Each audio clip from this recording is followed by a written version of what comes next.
tippen staan. Handen hoog. Midden van uw doel. Midden van uw doel. En alles in die kast. Hè. Goed die armen strekken.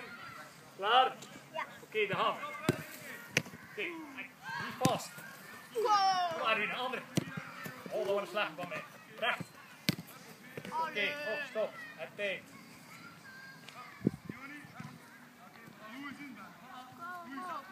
Altijd aan denken, Rudy. Eigenlijk hetzelfde in de wedstrijd. Als je vast hebt, heb je tijd.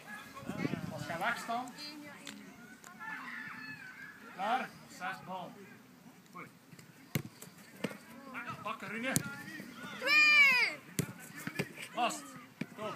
Het mag 2 bentelen. Denk je dat het gelijk gaat zijn? Niks zal er wel voor zorgen.